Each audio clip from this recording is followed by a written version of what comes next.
رات کا سناٹا تھا، درختوں کے پتے بھی جیسے سانس روکے کھڑے تھے۔ حاتم کئی دنوں سے سفر میں تھا، پہاڑ، ندی، جنگل، آخر وہ ایک ایسی جگہ پہنچا جہاں ہر طرف گھنا اندھیرا اور عجب خاموشی تھی۔ اس نے سوچا، بس آج رات یہیں آرام کر لاتا ہوں۔ اس نے ایک پرانے برگد کے نیچے آگ جلائی، روٹی کے 2 لقمے کھائے اور چادر اوڑھ کر سو گیا۔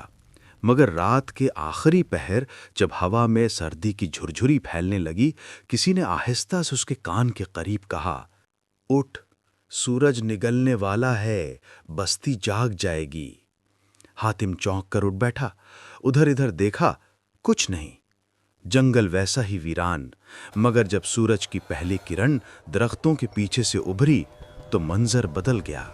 جہاں کل اندھیرا تھا وہاں آج رنگوں کی ایک دنیا آباد تھی۔ درخت چمک رہے تھے، ندی میں نیلی روشنی دوڑ رہی تھی اور دور ایک بستی دکھائی دے رہی تھی، مگر بستی انسانی نہیں تھی۔ چھتوں پر اڑتے ہوئے سائے، گلیوں میں چمکتے بدن اور آنکھوں میں شعلے لیے وجود، جنات کی بستی۔ حاتم نے قدم آگے بڑھایا، جیسے ہی وہ بستی میں داخل ہوا سب کچھ خاموش ہو گیا۔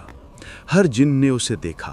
ایک لمحے بعد فضا میں ایک زوردار آواز گونجی، انسان، تو ہماری سرزمین پر کیسے آیا؟ میں راستہ بھٹک گیا ہوں، اگر اجازت ہو تو واپس جانا چاہوں گا۔ واپسی آسان نہیں اے انسان، یہاں سے نکلنے کے لیے 3 پہیلیاں حل کرنی ہوں گی۔ اگر ناکام ہوا تو ہمیشہ کے لیے ہمارے درمیان رہے گا۔ حاتم نے سر ہلایا، قبول ہے۔ پہلی پہیلی، خاموش پتھر کا راز۔ بوڑھا جن آگ کی لپٹوں میں لپٹا ہوا بولا، پہلی پہیلی آسان لگے گی مگر ہے نہیں۔ وادی سایہ میں ایک پتھر ہے جو صرف سچ بولنے والے کے ہاتھ میں بولتا ہے، مگر خبردار، وہاں ہر جھوٹ بولنے والے کا جسم پتھر بن جاتا ہے۔ حاتم نے بغیر کچھ کہے سر جھکایا اور روانہ ہو گیا۔ وادی سایہ تک پہنچنے کا راستہ اندھیرا اور خوفناک تھا۔ درختوں کے تنے ایسے مڑے ہوئے تھے جیسے کسی نے درد میں بل کھائے ہوں۔ فضا میں عجیب سی بو تھی، سڑاندھ، گویا کچھ گل چکا ہو۔ چاند بادلوں میں چھپ گیا، صرف کبھی کبھار بجلی چمکتی تو لمحے بھر کے لیے سامنے نظر آتا درختوں سے لٹکتے پرانے پنکھ، ٹوٹے ہوئے نقوش اور زمین پر ایسے قدموں کے نشان جو انسان کے نہیں لگتے تھے۔ حاتم آگے بڑھتا گیا، قدموں کے نیچے خشک پتے چرچراتے اور ہر آواز گونج بن کر لوٹتی۔ پھر اچانک پیچھے سے کسی جانور کے غرانے کی آواز آئی۔ وہ پلٹا، 2 لال آنکھیں اندھیرے میں چمکیں۔ ایک بھیانک سایہ، آدھا درندہ آدھا انسان، جھک کر زمین سونگھ رہا تھا۔ حاتم نے تلوار نکالی، درندہ غرایا اور جھپٹا۔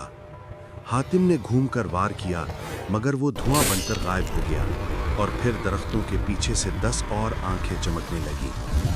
اب وہ تنہا نہیں تھا، پورا جنگل جیسے زندہ ہو گیا ہو، کہیں سرگوشیاں، کہیں ہنسی، کہیں درختوں کی جڑوں سے نکلتی کراہیں۔ حاتم نے اپنی سانس روکی اور آگے بڑھا۔ چشمے کے قریب اسے چمکتا ہوا ایک پتھر دکھائی دیا۔ وہ قریب گیا، پتھر ہلکی سی نیلی روشنی دے رہا تھا۔ اس نے ہاتھ بڑھایا تو زمین کانپ اٹھی، درختوں سے سیاہ دھواں اٹھا اور آواز آئی، کون ہے تو؟